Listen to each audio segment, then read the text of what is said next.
আজ বাংলাদেশ একটি গভীর সংকটময় মুহূর্তের মধ্য দিয়ে যাচ্ছে।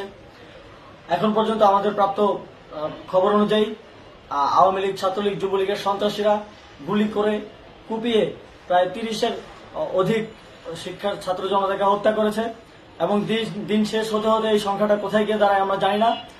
এরই প্রেক্ষিতে আমরা একটি সিদ্ধান্ত নিয়েছি, আমাদের একটি জরুরি সিদ্ধান্ত মোতাবেক আমাদের যে 6 তারিখের যে লং মার্চ টু ঢাকা কর্মসূচি ছিল সেটিকে আমরা একদিন এগিয়ে নিয়ে এসেছি। অর্থাৎ আগামীকাল 5ই আগস্ট সারা দেশের মুক্তিকামী জনতাকে ঢাকার উদ্দেশ্যে রওনা হওয়ার জন্য আমরা আহ্বান জানাচ্ছি। যারা পারবেন, যাদের পক্ষে সম্ভব হবে, আজ রাতেই আপনারা ঢাকার উদ্দেশ্যে রওনা হয়ে যান। আমরা আগামীকাল সারা দেশের মুক্তিকামী জনতাকে ঢাকায় আসার আহ্বান জানাচ্ছি। বিশেষ করে ঢাকার আশেপাশে যে জেলাগুলো আছে আপনারা দায়িত্ব নিয়ে যাদেরকে পাবেন সবাইকে নিয়ে ঢাকার উদ্দেশ্যে রওনা হন। এই লড়াই আমাদের জন্য একটি চূড়ান্ত লড়াই। আমরা চূড়ান্ত ঘোষণার জন্য প্রস্তুত, আমরা গণভবনের দিকে যাত্রার জন্য প্রস্তুত এবং সেই উদ্দেশ্যেই আপনারা সবাই ঢাকা আসুন। আমরা আপনাদের সবাইকে নিয়ে আমাদের চূড়ান্ত দাবি আদায়ে এগিয়ে যাব। আমি জানি না সমন্বয়করা আজকে রাতে বেঁচে থাকতে পারবে কিনা, কিন্তু আপনাদের উপর আমরা এই দায়িত্ব দিচ্ছি।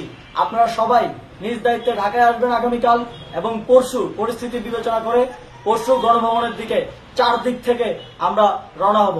আমরা খুব আতঙ্কের সাথে লক্ষ্য করছি যে ছাত্রলীগ, যুবলীগ এবং আওয়ামী লীগের গুন্ডারা সাধারণ জনগণের উপর হামলা করছে, কিন্তু একটি সুখের খবর হচ্ছে সারা দেশের বিভিন্ন স্থানে সেনাবাহিনী ছাত্র জনতার পক্ষে দাঁড়িয়েছে।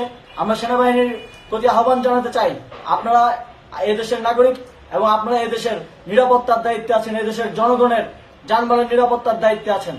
আপনারা দেশের পক্ষে এবং দেশের জনগণের জন্য কাজ করবেন। কোনো খুনি সরকারের জন্য, কোনো খুনি রাজনৈতিক দলের জন্য কাজ করবেন না। এটি এই দেশের জনগণ আপনাদের থেকে প্রত্যাশা করে। আমাদের এই আন্দোলনে সম্পূর্ণ সমর্থন দিয়ে হয় নিরপেক্ষ থাকুন অথবা এই খুনি বাহিনীকে, সরকারের খুনি বাহিনীকে প্রতিহত করুন, তাদেরকে যথাযথ শাস্তির আওতায় নিয়ে আসুন। যে কারফিউ সরকারের পক্ষ থেকে ঘোষণা করা হয়েছে, আমরা স্পষ্টভাবে বলতে চাই সেনাবাহিনী এই ধরনের কোন কারফিউ বাস্তবায়নের জন্য মাঠে না নামে। আওয়ামী লীগ আজ সারা দেশে তাদের খুনি বাহিনীকে নামিয়ে দিয়েও ছাত্র জনতার প্রতিরোধের মুখে টিকতে পারেনি।